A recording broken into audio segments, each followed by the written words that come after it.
scary person. I don't know if you all just heard that thunder. Ooh, good Summerween energy.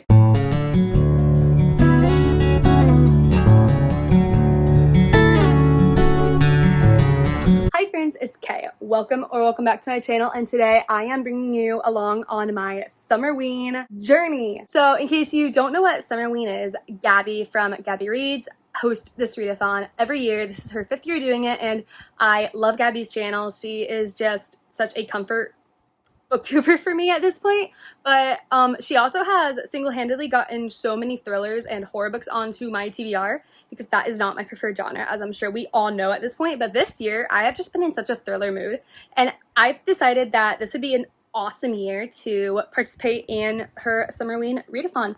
So this is going to be the vlog where I hopefully get through at least a couple of these books and am able to bring you along for the journey. So before we jump into the vlog, I figured it would be a good time to go over some of the books that are on my Summerween TBR that I really am hoping to get to this week, plus a few bonus ones in case I just am not feeling any of these picks, or in case I'm drawn to one of the other ones. So first up, I have No One Can Know, and one of the prompts for this readathon is to have a book with the night sky on the cover. And in this one, we have 3 sisters, 2 murders, and too many secrets to count. So in this we have 3 sisters, and after their parents are murdered in this house, the 3 of them go their separate ways, and they have never talked about what happened in the house after their parents were killed. And now it is a good while later, and the 3 of them are now coming back together for the first time in years, and they are trying to uncover some secrets about what might have happened that night. Now this one to me is just such a summer thriller, but that is the love of my life. And honestly, this really just drew me in because we have a really fun little coastal setting, and we have a marine biologist, and she has a loving family, a wonderful husband, and kids, except that is not who she is, and her husband finds out that she does not exist. And that's all I really know about this, and I have been looking at it for such a long time now, and it is going to be the summer I read this, and I'm really excited about it. Now, earlier this year, I read The Children on the Hill, and I really loved it, and I am really excited to continue on with Jennifer McMahon's horror books. It has a dual timeline, and in this book, we have a body of water on an estate, and in the present timeline, we are following a social worker whose sister turns up dead in the pool on their grandmother's estate. But we're also following in the 1930s about a mother who wants a child desperately and finds a fountain that might be able to grant her wish, but at a terrible price. I think this is going to scare me, because I have heard this is definitely more horror leaning than Children on the Hill was, even though that was horror, but I think this one has more potential to actually scare me. So Summerween just seems like a very fitting time to read it. And continuing on in my book of the month selections, I have this gothic horror, The Hacienda, and this is following, is it the War in Mexico? During the overthrow of the Mexican government, and our main character, her father was executed, her home was destroyed. It's essentially Mexican Gothic meets Rebecca, and it's a supernatural suspense thriller set in the aftermath of the Mexican War of Independence. I know that I have heard so many people talk about Isabella Canas, her gorgeous writing, and the Gothic atmosphere. I have learned this year I really love Gothic atmosphere and Gothic horror, and I just really think this one will do well for me. And taking kind of a 180 twist, less on the horror-leaning side of things, we have the Helsinki Affair. There was a series about Arnold Schwarzenegger, and he played a CIA dad, and his daughter was also in the CIA, but neither of them knew that the other was in the CIA until they put on the mission together. And this book was a book of the month selection right after I had watched that with my dad, and this just gave the vibes, you know? And so yeah, I selected it, and even though it seems like a way more chilling setting, I think I will have a lot of fun with this reading it in the summer. It's the case of her lifetime, but solving it may require her to betray another spy who just happens to be her father. It has the dad and daughter secret agent vibes, and I think it's just going to be really fun. I don't know, I just feel like this is going to be a lot of fun, and I feel like it's going to be one of those books that just acts like a movie in your mind. You know what I mean? And assuming I read all of these, or I want to swap out some of these for the readathon, I have a surprising amount of horror or thriller-leaning books in my room that I really had no idea about until I was looking around for books to pull for Summerween.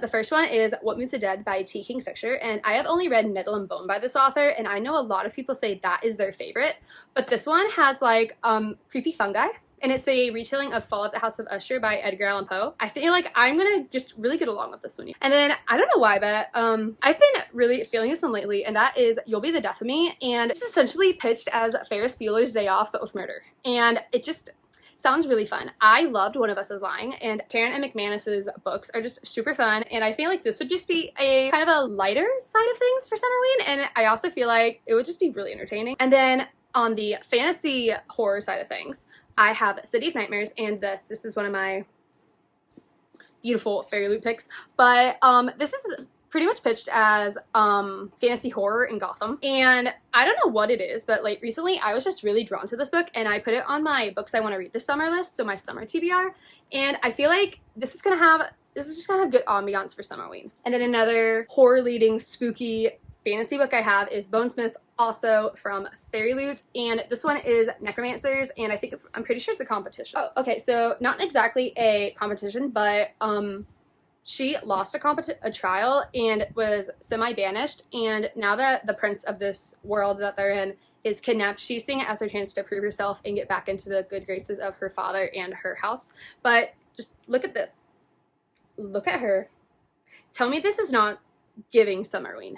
Exactly, it is. So yeah, I have a lot of really great picks here, and I will come back and update you when I have selected one to get me started on this readathon.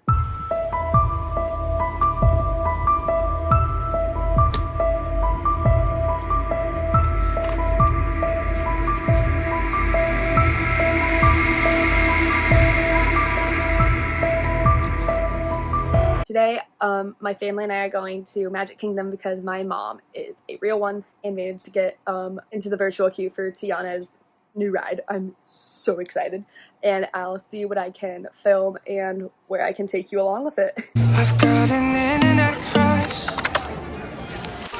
She's not a celebrity, but she's taken. So can't help falling in love. Can't take the hint and give up. My mama told me don't talk to people you haven't met. I guess my mama was right, but it's not 'cause everybody you meet is dangerous, but 'cause they'll break your heart. 'Cause she plays it so cool, making up her own rules, and I'm a loser for thinking I've got any shot in the dark. Now it's hitting me hard. Tell me, what am I supposed to do? 'Cause I've got an internet crush. She's not a celebrity, but she's taken. Still can't help falling in love. Can't take the hint and give up. I've got an internet crush. Internet crush. Internet crush. Internet crush. But if we met somewhere else, who would things be different? Hi friends, long time no see. It has been a day and a half maybe. So, yes, I hope you got to see some of the B-roll footage I took at Disney. Tiana Bayou Adventure was so much fun. I think it was honestly really cozy and really kid-friendly, but it was also so amazing. And also, it was really fun to just have the bayou scenery and all that fun stuff. And then also I got to try those beignets, but like the Princess and the Frog version where there's honey drizzled, and it was just so good. And then yesterday, I had my Nightwing shirt on because I cranked through the rest of one of my master's workshop classes. That was zombie mode. But yeah, that's over, so I'm back down to just my 2 normal master's classes, which is great. But that's not why we're here, is it? I have a few updates for you. So just dust jacket. I am at this point in time, I'm on page 94, chapter 15, and I'm honestly, I don't know, like it's not holding me to the point where I want to compulsively read it, but I'm also not minding it. Right now it's just fine, I guess, but that seems a little negative, but it's okay. At this point in time, I'm really loving Emma, and I don't know, I'm probably gonna eat my words in a little bit, but I really like her, and I honestly feel like really protective of her because, I don't know, I'm also associating her with Emma Swan, and there's really no reason for it except for the fact that both were in foster care and aged out. Both of them hold themselves really closed off to other people, and she's also pregnant, but I don't know, just something about it. I connect her to Emma Swan.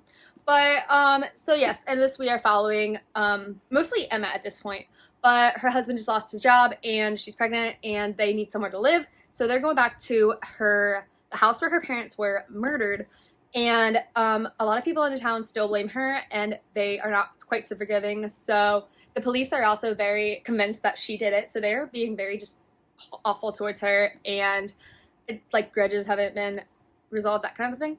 But we are also getting flashback chapters, and honestly, Parents of the Year right here. Please note the sarcasm, like parenting 101 kind of a thing if you have been on AO3. Both their parents are, well, frankly, awful. But the sisters are also very interesting because all of them are, I don't know, just all of them. Like, this is a very dysfunctional family. So I really don't know what's going to happen next, and I really want to read to find out. But yeah, I'm also kind of going slow in it. I'm also going slower than I would think I would for a thriller. But it's okay. It's whatever. I'm tabbing it though, so that's really fun. And then this is not on my Summerween TBR whatsoever, but on the way to Disney, I picked up Rebel Spy, but this is on my 24 and 24, so finally getting somewhere in that. And honestly, I could consider it for Summerween because it's thrilling. Like, so far in this book, I've already had her swimming with sharks, replacing a shipwreck killed someone, so she took their clothes and resumed her position, and just dealt with men in general. And honestly, I have never been so it's been a while since I have been so full-throttledly protective over a main character before, but if anything happens to Franny, I am going to lose it. I just connect with her. This is inspired by the 355, which is within George Washington's spy ring during the Revolutionary War. There was one agent, 355, who was a woman, and to this day, she is still not identified, which arguably makes her the best spy in American history. And this is inspired by that. And we have Franny, and she is actually in the Grand Bahama Island. So she really doesn't know what's going on in America right now, but she is with a stepfather figure who is, well, horrible. And she is making a living as a wrecker. Like, she dives shipwrecks and collects things to be able to sell and get money from. And while she is out there, there is a storm, a hurricane, and this giant ship crashes, and she finds the body of this young woman, and everyone's looking for her. So she ends up switching places so that she can escape her stepfather, who she has enraged, and if he finds her, she won't be alive. He will get her.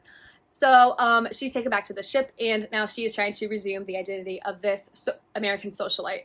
And I'm invested, and I can honestly classify this for Summerween because it is very thrilling. So I cannot wait to continue to read on for this. So these are my two reads at the moment. And hopefully I will have another update for you soon. All right, let's take a vote. Let's take a vote, everyone. All right, I'm on page 221. There is 320 something pages roughly in here. Let's vote in the comments now. Do you think I am finishing this tonight? Honestly, I have no idea. So cast your votes, hit pause if you'd like, and let's see what happens, shall we?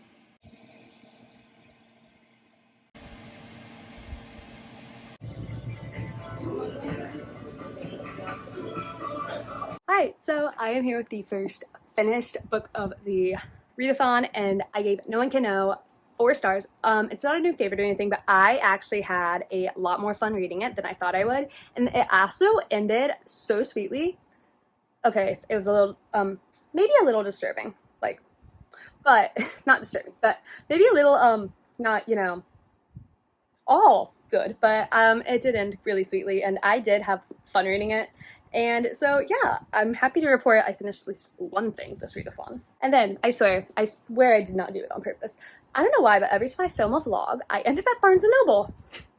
Weird how that happens. And I almost made it out. I was going to the register. I only had the book that I went there for. And then that's what would have happened if I hadn't found another book on the way that was just so perfectly me. I had to get it. So the book I went there for was Tangled Up With You by Christina Lauren.